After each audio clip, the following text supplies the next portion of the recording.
very lucky this morning to be joined by the one and only Andrew Yang, a man who scarcely needs an introduction, but for those who are not in the know, to our audience. Of course, yeah. Former presidential candidate, of course, co-chair of the Forward Party. It's always great to see you, Andrew. Good to see you, man.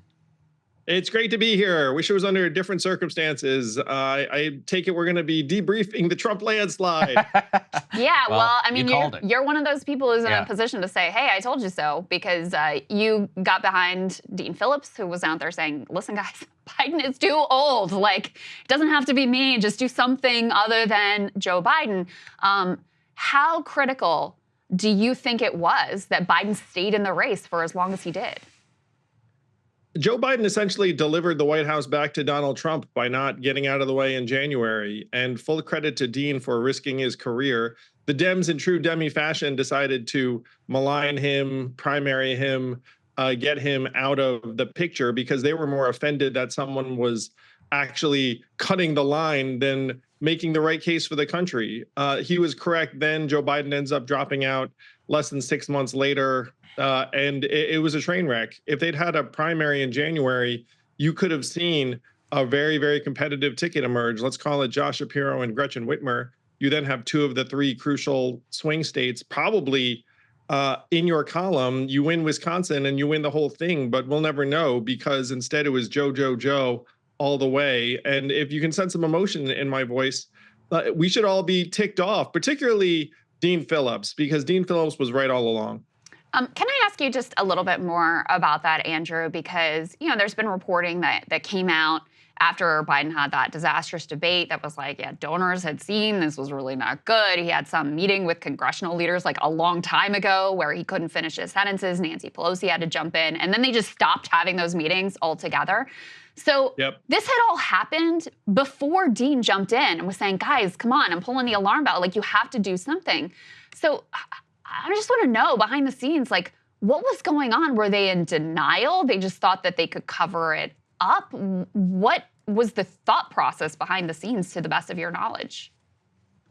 Oh, yeah, it was common knowledge. And there were people saying to Dean, I agree with you. I'm glad you're doing this. But then they would be mum in public. And the truth is that the rank and file Dem office holder cared more about their place in the totem pole than whether the party was on track to win in November. That's the disease of this current system, is that, look, you know, I've got my career progression. I've got my entire jam. What happens to the country? What happens to the people, families, communities?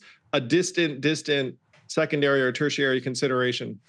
That is absolutely devastating. That is really. Andrew, I wanted to talk to you more about this loss and kind of where things go from here. What is your what is your theory of some of the different ways that the Democrats got it wrong? You know, I was joking that instead of calling themselves the Democrats, they should start calling themselves the selectors. Because if you'd actually had a real competitive primary, you're not in this mess. They still even had a chance to have a hurried primary when Joe dropped out in July. And instead, it was just the elevation of Kamala. I made a list of recommendations for the Democratic Party in Politico a few days ago that I say in the piece they will totally ignore these. One of them is to make Dean Phillips the chair of the DNC as the only person who had the integrity to stake his career on what was right for the country. Another is apologize to Bernie Sanders for sandbagging him in 2016. In my opinion, if Bernie's the nominee, then Trump never becomes president in 2016. So there are a bunch of things that you'd hope that they would take from this, but you don't actually have any optimism that they will, because the dynamic I described before is that there are now various people jockeying to be the party's nominee in 28. And again, it's about them and their place in the party and not necessarily preventing this loss. You know, I mean, it was a landslide loss that, as my friend Dean Phillips said, was both predictable and preventable. Yes, absolutely. Well, I think there's a few things I want to pick up on there from your comments. I want to come back to your assessment that Bernie would have won in 2016, because you and Bernie don't have exactly the same ideology. So I'm curious about your analysis there, which of course I agree with, but I want to hear your perspective on that.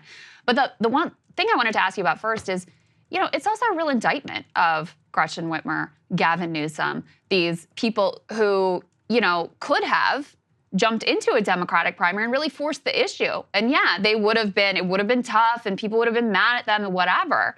But if you've got the governor of California, the governor of Michigan, some actual heavy hitters in the Democratic primary, it makes it much more difficult to just effectively cancel the primary, which is what they truly did. Obviously, they had no debates. And on certain states, they just literally canceled the primary and blocked Marianne and Dean and Cenk and anyone else from getting on the ballot. So how much of an indictment do you see this as, the people who are supposed to be the big star players coming up in the Democratic Party and their own career ambition and cowardice when it came down to it? Yeah, it's not very presidential to just be like, oh, maybe I'll just wait my turn until I have the blessing of the powers that be. And certainly Gavin Newsom and J.B. Pritzker are well known to have had campaigns in waiting. But as someone who ran for president, guys, if you wait for the right time, there may never be a right time. You know what the right time is? The right time for the freaking country, not necessarily your professional prospects. Again, it's one reason why Dean Phillips has my eternal admiration, because he clearly did not have his professional, his political future in mind. And his career has been ended as a result politically, though you guys think that, he could easily rise like a phoenix, which he could, because everyone now knows that he did the right thing. But that's unusual in American politics. We have a system that rewards cowardice and conformity and careerism and will punish courage. And that's one reason we're in this mess. Yeah, and Andrew, one of the things that you were originally, one of the ways a lot of people heard about you was from the Joe Rogan podcast. There's been a lot of Rogan discourse around this. I know you've said that that Kamala should have gone on Joe Rogan. But what do you think that the shunning of Rogan, not even just necessarily by the party, but even by Kamala Harris herself, what does that say about the Democratic loss that led to Donald Trump? No, when she didn't go on Rogan, I thought to myself, either they have a really big lead in their private polling, or this is a massive mistake. And one of the reasons why, in my view, the Democrats lost this race is that there has been this attack of people on people that are outside of their orthodoxy, and certainly Joe Rogan has been, mercilessly attacked. I've taken, a couple of slings and arrows. Like, who knows? They might even have hit you guys just for fun. Pretty much anyone who's like outside of the machine.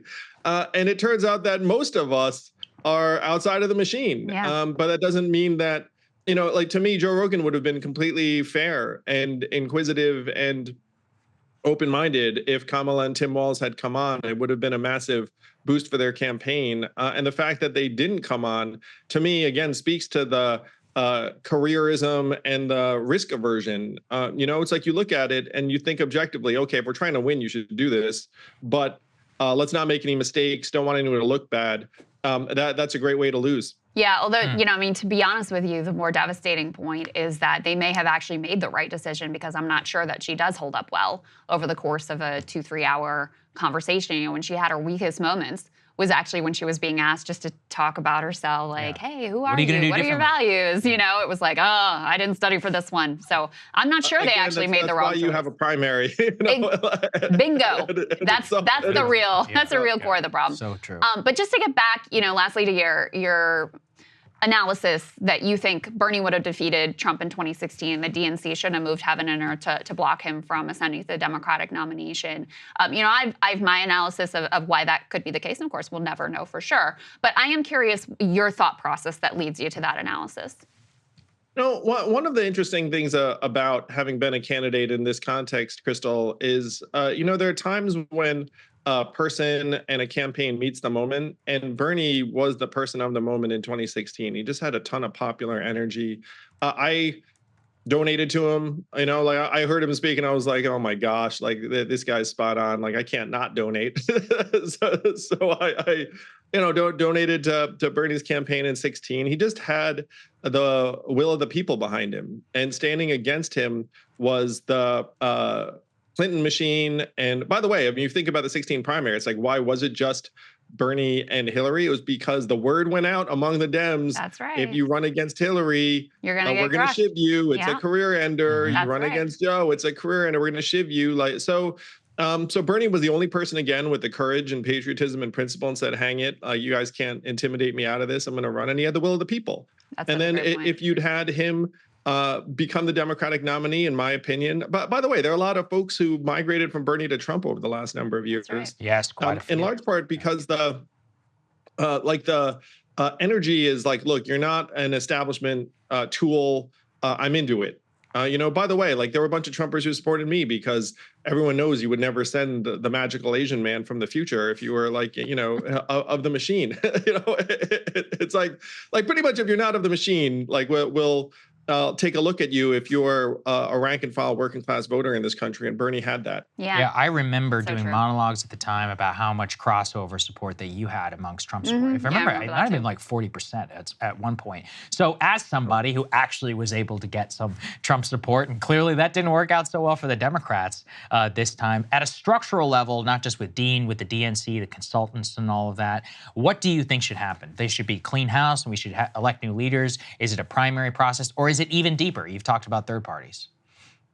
Oh, I think it's deeper. And if you look at the numbers, as the math guy, the Democrats will probably not have any chance to be competitive in the U.S. Senate in terms of holding the majority for the foreseeable future. Just there are more red states than blue states. If you look at each map, it's tough. So if you're someone who wants any kind of real competition and dynamism and for our country to be able to solve some of these problems, you're going to need a different approach to politics.